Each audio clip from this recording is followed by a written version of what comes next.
Alrighty, boys and girls, welcome back to another episode of the Red, White, Claret, and Blue Show with your hosts. I am a publicly chastened Alex Beccaro, and he is Christopher Blink Twice If You're in Trouble Condit. Your American villain voices, as always, serving up the lukewarmiest of lukewarm opinions. If you want to know what that Chris nickname is for, you're going to need to check out the YouTube and see what Chris was doing through that intro music. Chris, how are you doing? You feeling safe? Relatively, yeah. And if you want to know what Alex is also referencing, check out the YouTube from our pre-Thanksgiving podcast and maybe read the comments. And Alex just got a little taste of what it was like to be on my wife's bad side. And the real problem is that because Alex is on my wife's bad side for his Thanksgiving comments, I am also on my wife's bad side because of association with me. You're guilty by association. We feel very lucky that this podcast still exists. So thank you to Bridget for that, for allowing us to continue to do this and bring this to you, dozens of loyal listeners that you are. Thank you, Bridget. Thank you, Bridget. Hey, everybody in the comments, please give a thank you, Bridget, to our loyalist of listener. We've been wondering who was number one on Spotify. I'm guessing it was her. Anyway, we are having another vibey podcast because life continues to life. So we are going to chat a little bit off the cuff about our feelings towards that Brighton match yesterday. What a match! Probably the most exciting match we've played in God knows how long. It was so fun. It was fun almost regardless of the outcome. It's easy to say that when you win, right? I wouldn't have wanted to lose 4-3, but kind of like that 5-5 versus Forest back in the championship, right? Like that's just a fun game to be a part of. Yep. And we'll again kind of get a little vibey about Arsenal on Sunday morning, Saturday morning. I don't even know. Oh man, I should know that too. I believe it's Saturday. I believe it's Saturday. Wow, we are really prepared today, guys. Look at this live research. It's Saturday. It's Saturday. It is Saturday, 7:30 a.m. Eastern time at Villa Park, which definitely is something in our favor. Chris, how are you, my friend? I'm doing well. How have the past few days treated you? I'm still here. Despite our best efforts to publicly disgrace my wife apparently and potentially end our marriage. I'm talking about it. Move on. But no, I'm good. It was a really fun game, and I'm really looking forward to Saturday's matchup. Now it's an exciting time to be a Villa fan for sure. How are you, Alex? I'm doing good. I've been reflecting on the everlasting, undying platonic love that I have for your wife. It really fills me with great joy in what is a lovely time of friendship and love and forgiveness. And beyond that, been incredibly busy. Working a lot. We've got our baby moon this weekend, headed to the Umstead, eating at Heron's. Shout out. Yeah. A couple different times, actually, twice for dinner, once for brunch and for high tea. And then first thing Monday morning, I fly out to Los Angeles for a week. So, oh man, yeah, I guess I'm dropping that kind of on a surprise to you on this pod too. So, yeah, there's a lot that we have to do to get ready for the season because much like your wife, Katie also loves Christmas and all its colors, all its glory. So we need to get the house ready before I leave. And yeah, that's life. But from the excitement of good tidings and baby Jesus for this Jew, let's move back towards the exciting joy that was our game down in Brighton. Now, Chris, since this game, Brighton have lost 2 of their last 13 at home, book ended by 2 matches against the mighty Unai Emery's Aston Villa. Right. And we said going into this that this was a game that had goals in it, right? Yep. You predicted 2-1. I think I predicted 2-2. And neither one of those were looking likely over the first handful of minutes when Marco Bissot came in for a late injury for Emi Martinez and immediately did I feel really bad saying this because I don't even agree with it, but it's on Twitter. He did his best Robin Olsen impression at that corner and just kind of flapped at it. Immediately Brighton are up 1-0. Yeah, he struggled on that. And I mean, there was that shout that it should have actually been a goal kick as well on the corner. So that added It should have. Yes, it absolutely should have. Yeah. Yes. Insult to injury on that. And while the referee got the call wrong on the goal kick versus corner, you can't let that affect your defending. Mm-hmm. And Marco Bizot just made a mess of that thing. That he claimed the shove in the back. There was no real shove in the back. If anything, you could have gotten, I forget who it was that ran by and just literally just ran into him with a shoulder beforehand. But he just did terribly defending that corner. It was relatively easy to defend. He just got it absolutely wrong. That was catching practice all day, really. Yeah, that should have been an easy one. Didn't look good. Now, I mean, if you want to give him a little leeway to say he had no expectation of starting or touching the field until a minute before. So he's like, at that point, he's essentially 9 minutes into his warm-up. Yes, I was actually going to mention that, that he's totally cold. Yeah, but he's got to do better. Like you said, you got to get a hand to that. Frankly, you should catch it, let alone punch it away. That's what I'm saying. That's catching practice to me. And it's immediately 1-0 Brighton. Villa continue. We talked about them in the Wolves game as playing incredibly sloppy. No one was really passing all that well. Pau Torres, Yoli Tielemans included, two of the players that we really trust, and that really seemed to continue, in my opinion, in the first 30 minutes against Brighton.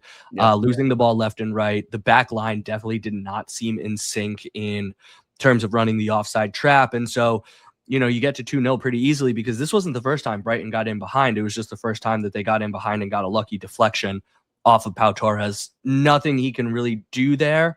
But it's more the fact that Villa were carved open so easily with someone running fairly free in on Yes. Yeah, absolutely. And I mean, it was unlucky by Pau to it just took a perfect deflection to go straight in.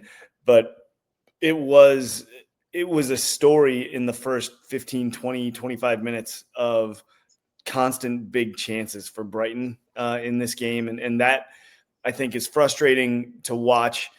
I'm glad that the team recovered and made it a game and came back in it. But the first 15, 20 minutes, you were starting to wonder how bad this was going to get because Villa didn't look great.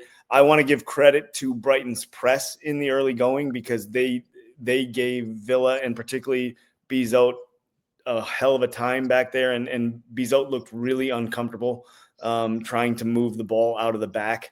And I think that led to struggles in terms of possession in the back and in the midfield, which then led to easier chances for Brighton. So all in all, it was a terrible first quarter of the game for our mighty Aston Villa.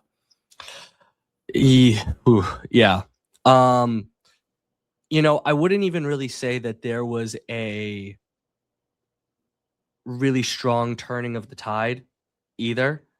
You kind of get that one opportunity for Ollie Watkins out of nowhere, and all of a sudden, one in, back in it, Ollie's scoring. Yep. And it feels like, hey, you know what? If we can get one more before the break, we might have a shot here. Yep. The one thing I want to say about Ollie's first goal, the one that went in, is the goal that Unai Emery has been asking for weeks. And we talk about the classic Emery goal all the time, right? It's a ball into the middle, low, with three different Aston Villa players in the box going for that ball, and Watkins happens to be the one to poke it home. So it was exactly what we needed as a team, so that we could start scoring more goals from inside the box instead of out. But we have finally scored 11 and 9. Let's go. But still, you really hoped that would get Ollie feeling more confident, and I think it did. And you do have to say that Brighton is one of his favorite teams to play against because that's 9 goals against Brighton in his career, which is the most against any single opponent for him. A lot of people have been posting we are to Brighton what Crystal Palace is to us.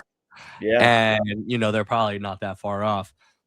Ollie Watkins is there, Ismail Assar. Yeah, it was exactly the goal that you want out of him. Shouts out to Ian Matson for what he was able to create down the left-hand side. I think he is the first player not what was the tweet that I sent you earlier today? First player not named Boubacar Kamara to win 10 duels, ground duels in the match. So not only bringing it offensively and getting the assist there, but also defensively, really locked down Yakubu Minta on that side, who is a phenomenal right winger. And you also had Baleba kind of drifting over to the right-hand side through a lot of the game. So he had a tough defensive assignment, and he absolutely rose to the task. The other person that I want to talk about before we get back to Ollie Watkins is the man who I hope would have scored that had Ollie not touched it. Evan Gasson, coming in with a lot of stick from the fan base, probably the only one to come away scathed yesterday, the only one who seems to still be getting pelters online despite the win. What did you think about him and his performance, Chris? I don't think it was as bad as the online folks say. I don't think it was great by any stretch, but I think you can see little incremental growth here with him where he's starting to look a little more comfortable. And like you said, on that first goal, he probably scores it if Watkins doesn't. I don't think he was as poor as he's been in the previous handful of games that he's played. And I think that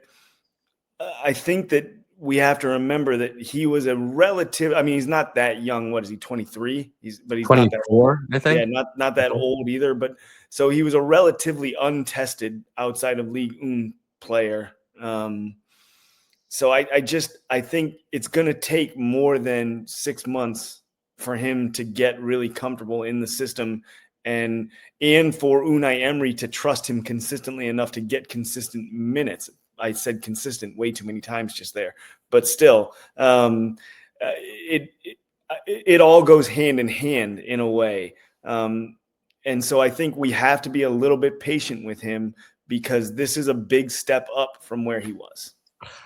Yeah. I'm glad that you mentioned Unai Emery there too, because I think a lot of people, what they're glomming on to when they say that he did awful was a tweet from, was it Chicken Little, who said that Unai Emery was like yelling and gesticulating at Evan Gasson because he wasn't doing what he wanted him to.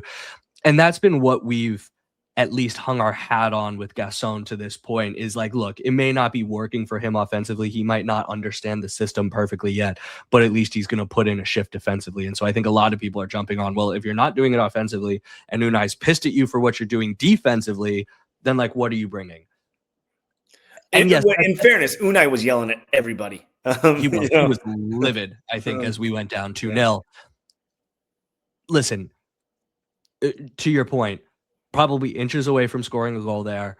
He also had an excellent header that wound up being the hockey assist or the ping pong assist. Yeah, I think it was his header before Mullen's goal. Yeah, that ultimately the goalie got a save to, but he did well to get up and get that on frame. So we're grasping at straws a little bit with him, but I agree with you. There are people saying that he should never touch the field again. It takes a while to understand an Unai Emery system, and this always has happened with new signings. Yep. So, I'm willing to give him a little bit of time as long as he is not costing us matches. And yesterday, he certainly did not cost us the match in any way, shape, or form. I'm fine to still have him get spot starts here and there. We're going to need him over the course of the next 3 weeks, and then boom, he's gone for AFCON anyway. So you know what? You'll get your wish, I guess. He won't be in the squad. Yeah, now's the time to get him minutes because we need guys to eat minutes, and he's not going to be here for a month when AFCON starts. So back to Ollie Watkins, scores the first goal, gets another opportunity running through net one-on-one that, frankly, I really think he should finish, puts it too low right at the goalie. I have to admit, Chris, I was a little nervous that this was going to be kind of like the Fulham goal where he scores a beauty and then doesn't score again for 17 games. The goal you brought up in the preview pod. In the preview pod, that's right. That was not to be the case. Ollie Watkins was not to be denied. And so when he got that ping from Morgan Rogers, no doubt he was putting it away. And we've got a confident Ollie Watkins once again. Looks like it. And I got to say, I loved his celebration after the second because shouting at the Brighton fans. Yeah, he very clearly was letting some frustration out, I think, having scored the 2 goals. And so a couple of things I want to talk about in the build up to that. If you remember beforehand, that was the contested decision or lack thereof. So I wanted to talk about this. I'm glad you bring it up. Go ahead. Yeah, of a potential handball clearing the ball off the line for Brighton in the previous play. Brighton get a big ball forward and go on the break. Bizot gets the save in the long run. I have to say a credit to Bizot there to distribute the ball to Rogers when he sees him. As soon as he picks him up, he gets the ball to Rogers. Rogers has acres and acres and acres of space to ping the ball forward, as you said, to a streaking Ollie Watkins who does a great job to bring it down and finish. So a lot of moving parts there. I think to an extent, Brighton actually expected that there was going to be a VAR review at that point because of the potential handball on the goal line. And there may have been, I don't know. I haven't seen, I looked for it from like PGMOL or anything, and they haven't put anything out. I was wondering if there would have been a review of that play or passage of play had Watkins not scored the goal. But you got to give credit to Villa for playing through it and finding an amazing opportunity. And Watkins did great to finish it. Yeah. So I thought it was a pretty obvious handball. Yeah. To be honest, I thought it very clearly went off his head, off his outstretched hand, and then out. I mean, clearly, I guess the rule says advantage, you score anyway. So, like, before we can get to review, so like it doesn't matter. But yeah, until we put the ball in the net, I legitimately was not sure, or I should say, until they restarted after the goal, I was not sure if the rule was going to say, hold up, take it back to a penalty. Play should have happened. Take it back to a penalty. And at that point, you don't want it because we don't have anybody who can shoot a penalty. Facts. So yeah, that was a really funny one. I have yet to see something like that happen in the VAR era. I've heard stories of similar kind of things. Someone goes down, scores in the other end, and then it gets pulled back. But yeah, wild. So honestly, from that point on, until we got to 4, Villa were rampant going. That was basically the last kick at the stroke of halftime. Get into the second half, and Unai makes some fairly early substitutions once again, clearly going for this one. And once again, the substitutions nailed it. Big contributions from Daniel Malen, basically his first touch. And it just seemed like everything was working and going Villa's way over the course of that second half. Yeah, great subs by Emery, and from the reports from, I think it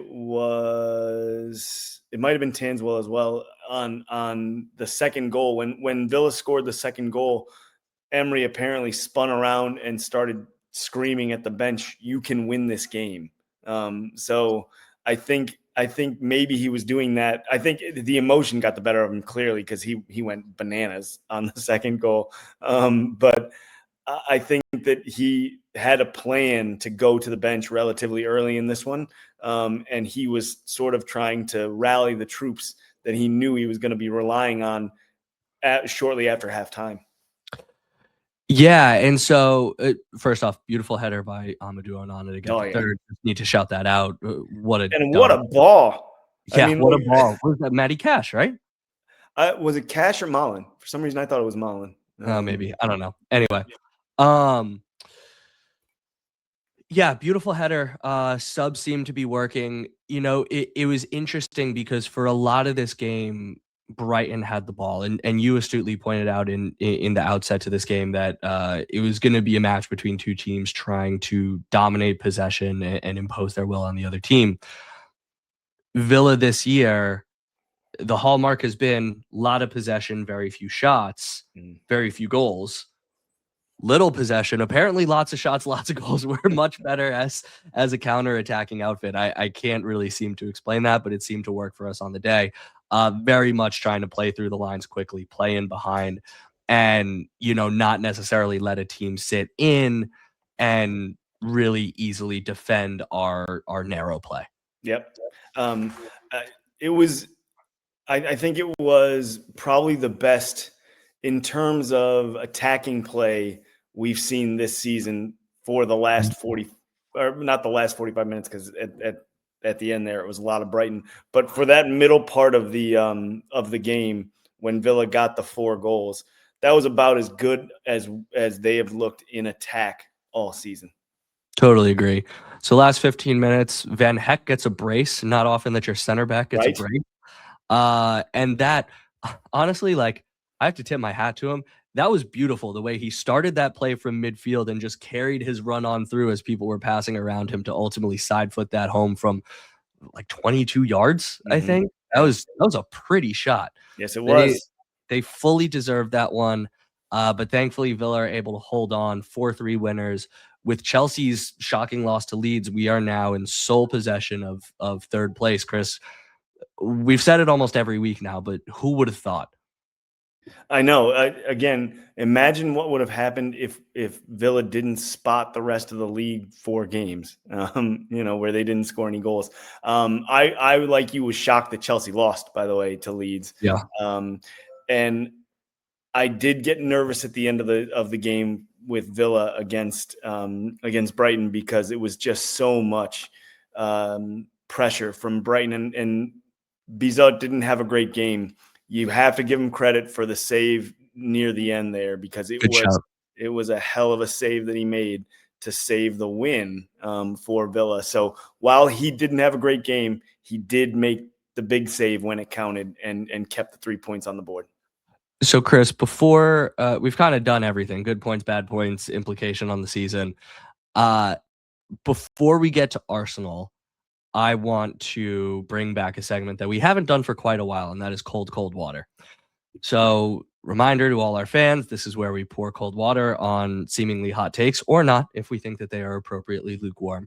Chris, Greg Evans, writer of The Athletic, said... 2G Greg, by the way. He's a 2G Greg, important to point out. Well, a triple G, I suppose. Well, yeah, but I mean at the end, Like Greg Berhalter is triple G. He's a triple G Evans. Not my guy. Triple G Evans said, essentially, I'm not going to get the quote exactly right, you would be ludicrous for counting Villa out of this title race. They are a winning machine. Chris, are you pouring cold water on this statement? And remember your obligations as a member of this podcast. I'm not pouring as much as I think you are. I'm pouring some for this reason. I'm pouring some cold water on this because it's very early to be talking about a title race at this point in the season. We're December 4th. By the way, shout out. We've talked about my wife, Bridget, earlier in this podcast. Shout out, Bridget. It's her birthday tomorrow. So on December 5th, her birthday. So her 29th birthday once again. But please, she doesn't look a day over 21. Nicely done. Pouring cold water on because of the time of the season. I think that Villa have put themselves into a very good position right now. I think that Saturday's game is going to be a big one because of the position of the two teams in the league. And look, if Villa win on Saturday, they're 3 points out of first. And that's in a quote unquote title race at any point in the season. But I think we're too early right now to be talking about title races because of everything. We got 6 months left in this season. There's just way too long to go for me. Yeah, that's why I'm pouring a good bit of cold water on this as well. We are literally 1/3 of the way through the season. There is no title race 1/3 of the way through the season. If you want to accelerate, you will remember a couple years ago, I texted this to you. Villa had just played probably, I still think this is probably the best game that I've seen them play in Unai Emery's tenure, winning 1-0 against Man City, following that up with another 1-0 victory against Arsenal in an incredibly professional performance. And they had the opportunity to go top on Boxing Day against soon to be relegated Sheffield United. We all remember how Cameron Archer did us dirty on that one. Yeah. And after that, you would still say Villa are quote unquote in a title race. I think I sat on this podcast and said, look, based on the numbers, we are technically in the title race, whether people want to commit to it or not. We wound up limping over the finish line, only securing fourth, but for the fact that Tottenham couldn't pull a win out to save their lives, and nowhere near either of those two teams that ultimately finished 1-2. So even by Christmas, I can't say that there's a title race. Talk to me in February, talk to me in March, when we're turning down into the final third of the season, whether there's a title race or not.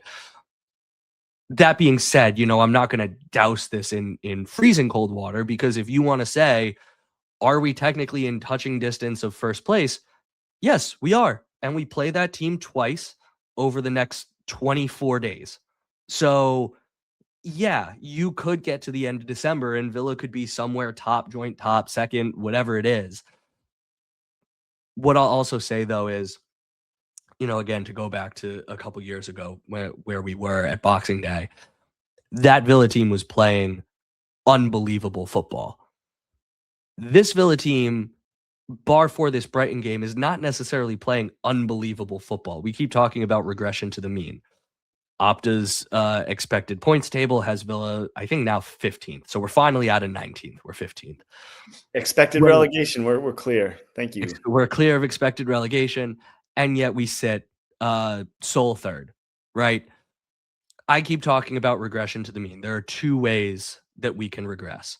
Either Villa's performances, we know that they have very strong, capable players.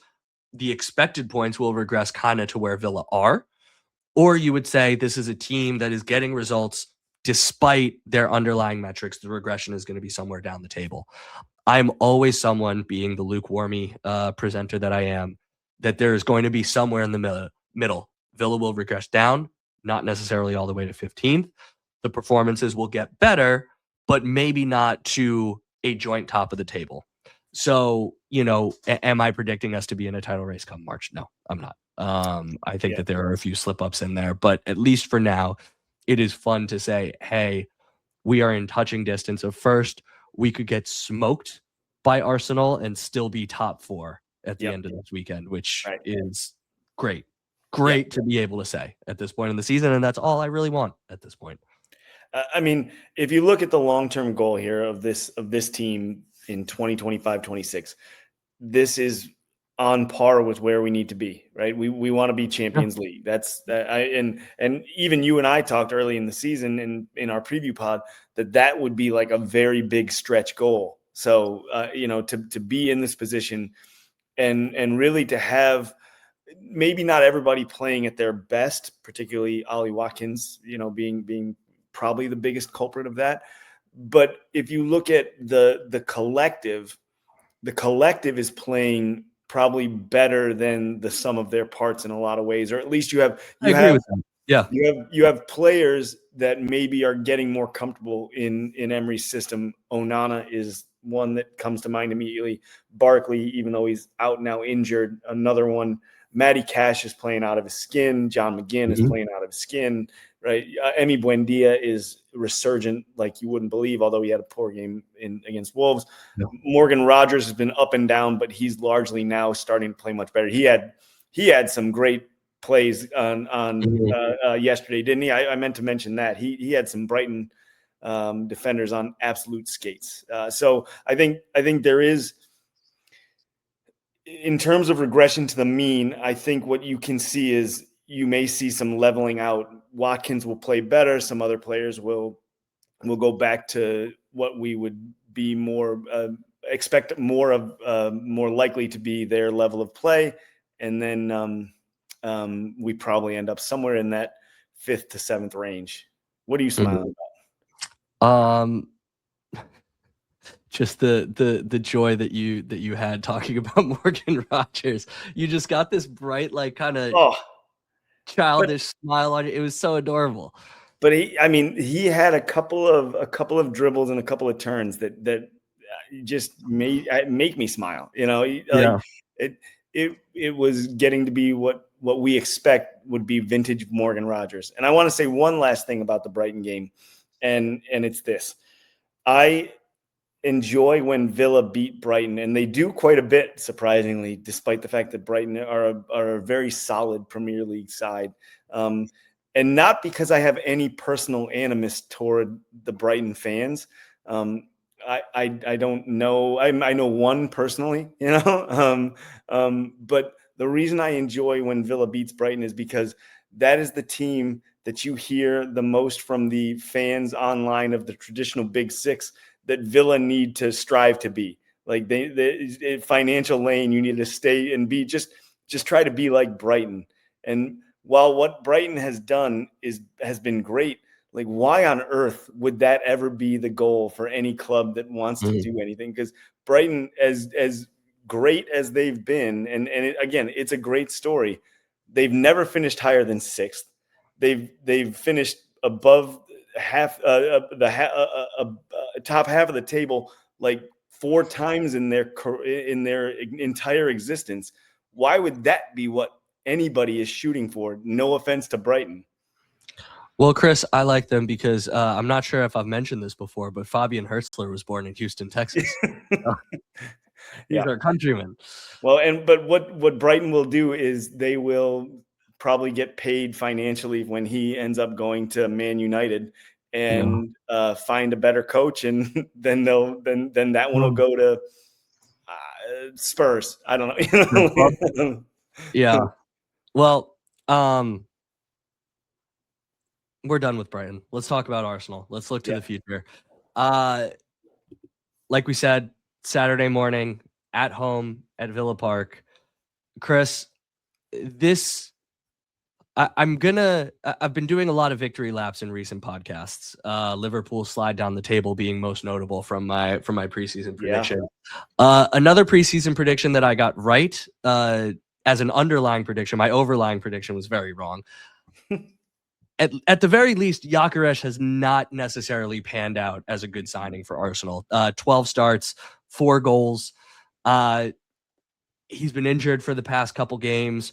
Certainly not the 20 goal a season striker that I think they thought they were buying from Portugal. And he's performing poorly on a team that is performing very well. Is that a good way to put it? That's an exactly good way to put it, because like I said, I thought that signing not working out would be what would doom Arsenal to not win the title. Now, part of this is the fact that no one else seems to want to win it, but man, they have no gaps. And for the signing that didn't work out in Gyökeres, I don't think, as good as a player as we thought he was, I do not think that we thought that Eberechi Eze was going to be as good as he's been for Arsenal. Yeah, and he's been great. He's electric as a player, and he's the one that I had circled in terms of how do you stop him, and I don't have a good answer for how you stop him. And just real quick to go back to Gyökeres, if you take penalties away, because I think he's taken 1 penalty this season, one or two, I think. Yeah. So he is underperforming his XG by 1.58, 1.6. It's not all he wants to be bad. But it's not far off. But yeah, Eze's been like just an incredible player for them. And he's been. I was trying to think of a comp for him in leading up to this podcast, and I wanted to say I don't want to say it because I don't think it's an exact comp. I'm trying to come up with somebody that he is playing like, but he's been everything for them in the middle of the pitch there, and almost like, all right, I'll say it, almost like De Bruyne, except that it's not like the orchestrator like De Bruyne. Very different type of players. I see what you mean. Yeah. That's why I didn't want to use that comparison, but but he is the engine that really makes that attack go. I was thinking, as you were trying to come up with comps, I was thinking of like a Eden Hazard, but like not on the wing, kind of more centrally. In his ability to retain the ball, dribble, find people, score goals, contribute in all those different ways in the final third. He's been great, and I think it's going to be quite the job for Boubacar Kamara and Ezri Konsa and Pau Torres to just keep eyes on him throughout the match. Now from strength to strength, because Arsenal has so many. Declan Rice, who I know you continually like to knock the fee that they paid for him. I think it's been worth every penny. I mean, it's showing this year. Like I can't. There's nothing I can say about him this year. Bukayo Saka, phenomenal. Unfortunately, if Gyökeres is still injured, then we get the more effective Mikel Merino up top. As you move back, Zubamendi, like they just stacked at every position. So if we're going to pinpoint any area where Villa could potentially take advantage of them, we are getting lucky when we play them in terms of their having an injury crisis at center back right now. Yeah.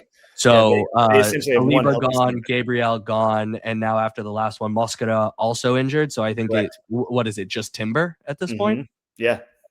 Just Julian Timber is the only one left, pretty much. So I think that is the advantage Villa have, if there is one, because otherwise, what Arsenal do well is exactly what Villa don't defend well, which is set pieces and corners. So there's nervousness on my part for that because it doesn't look to set up well for Villa to be successful, especially if Emi Martinez is still injured, by the way.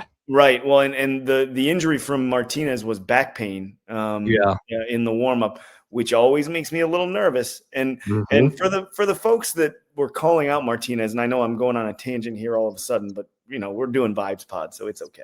That's fine. I would rather, if he feels something in his back, a tweak, a twinge, buddy, sit. Like I would rather have you sit and be healthy than play through back pain and end up being like Larry Bird. As someone who throws out his back once a year and gets close to the edge of throwing it out probably a couple more times every single year, you got to back off because otherwise you're done for at least a month. Can't move. Yeah. So I agree with you. Got to pull out of that one. Pause. Anyway.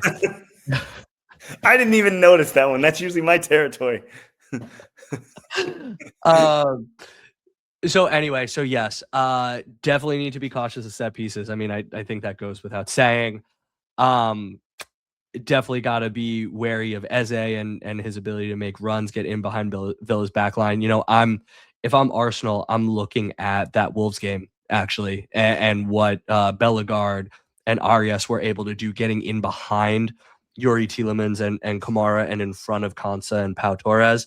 If you can figure out how to stretch the center backs a little bit, make that gap a little bit bigger and get Eze in there, oh boy, Villa are in trouble.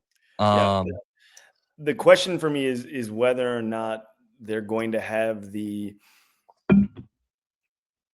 marching orders from the manager to really try and press the game in the early going, because it's just not Arteta's style at this point in his career to press. Especially away against a team that is very good at home, that is a fellow top 4 rival. I completely agree with you.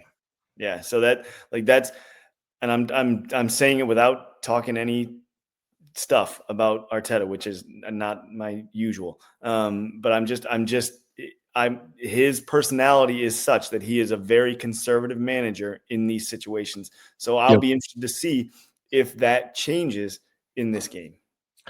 So what then are you expecting, I suppose, Chris, from Arsenal and from Villa in return? I mean, I think you're going to see a conservative game plan from Arteta because of it being on the road, because of it being a top 4 clash. But when they have their opportunities, corners, set pieces, long throws, all the things that they've done against everybody this season. I think that's where they're going to try and take advantage. And I think that puts Villa at in a very precarious position because Villa struggle to defend those. So that I think you're going to see Arsenal try and stay on the ball. But I don't think it's going to be constant waves of attack like we see sometimes when Villa play. In defense, I expect them to defend very well. I mean, they're the best defensive team in the league. There's a reason for that. That is not a fluke. The like we've already talked about though, their injuries could necessitate some shuffling around and some players playing in positions where they're not comfortable.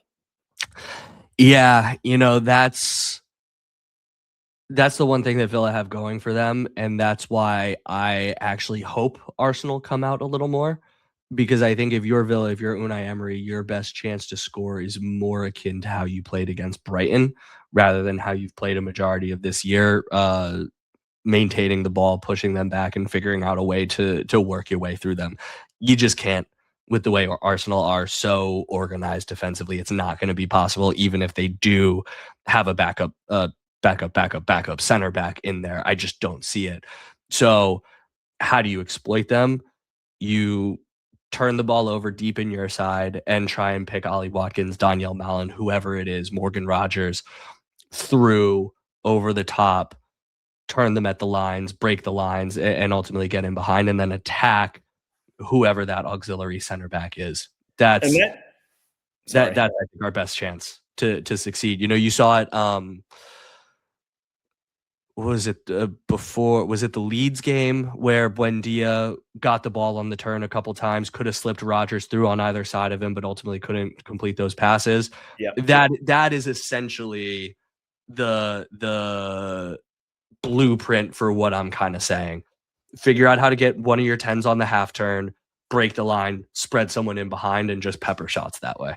I mean, and that has been, if my memory serves, when Villa have been successful, which was like 23-24 and against Arsenal, that was where they found success, right? Yep. So you mentioned Buendia, so I think this is a good time to transition actually into what do you expect for the starting lineup, because that was one of the question marks that I had as I was thinking about it before we got on today.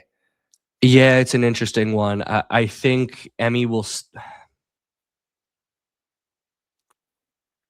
I don't think Emmy's going to play again. Yeah, due to the back. So I think it'll be Bisot, Cash, Konsa, Pau, Luke Dean for a little bit more defensive solidity. I like the Kamara Onana double pivot for the defensive solidity that it provides, particularly against someone like Eberechi Eze. But I think because he didn't start on Wednesday, it'll be Yuri Tielemans. And I think that'll be crucial again to getting some of these line breaking passes that I'm talking about, making sure that it's not all on Pau. So Yuri and Kamara, and then a front three of McGinn, Rogers. Maybe he goes back to Buendia. I mean, he's had a rough couple games, but I'll say Buendia and Ollie Watkins up top with Daniel Mallon coming off the bench. The only thing I have different, although I have just a question mark at keeper because I am not sure who it's going to be. If Martinez can go, it's going to be Martinez at keeper. But the question, of course, the question is injury there. I have Mallon starting instead of off the bench, but I could see the other. I would love for him to start. He got those 2 games, and it seems like every time he gets 2 games, it doesn't quite score off of it. Unai's like, okay, you're back to the super sub. Yeah. And I mean, that's all I'm thinking. If you can get him running potentially at a more tiring Arsenal defense, at a more haggard Arsenal defense, if you can kind of hold out until then. Sure. Listen, Villa have been a second half team all year long. So you got to get to the break 0-0, 1-0. Then you unleash Daniel Mallon on him and see what you can get. I think not what I would do per se, but I think that's what Unai Emery is going to do. It makes sense. Yeah. Well, that leads us to, you said 0-0, 1-0 at half.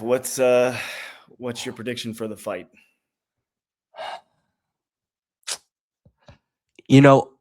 Arsenal have not been playing great lately. 1-1 against a 10-man Chelsea. 2-0 victory against Brentford over the weekend, but didn't necessarily look great doing it. So they are a bit on the outs. Villa are at home. This is still the toughest, I guess second toughest if you say Arsenal away being the toughest game on the schedule all year long. Yep. I am gonna say 1-1 draw. I actually have the same, which is boring. So I'm sorry Yeah. about that. I think Villa are good enough at home to draw Arsenal. I just think Arsenal are too good defensively in particular, and like we've talked about in attack, they do everything well that Villa don't defend well. So I think it sets up for a draw, given the two managers that we're talking about here as well. So I hope we're wrong and Villa come away with a victory, because that would be an absolutely monster victory on Saturday. But I see it as a draw, and I would be happy with a point. I really would. Yeah, listen, at this point, like we said at the outset, or not at the outset, I guess midway through the pod, guys, I know it's fun to dream, but let's not be thinking about a title race, title challenge just yet. Let's think about solidifying top 4, and getting that draw is much better than losing. That would be a huge point towards solidifying that top 4 position. So anyway, like you said, hope we're wrong in a positive sense, not hope we're wrong in a bad sense. We will chat at some point, probably Sunday evening when we get back. And Chris, until then, make sure you give your wife a hug for me. And as always, up the Villa. Up the Villa.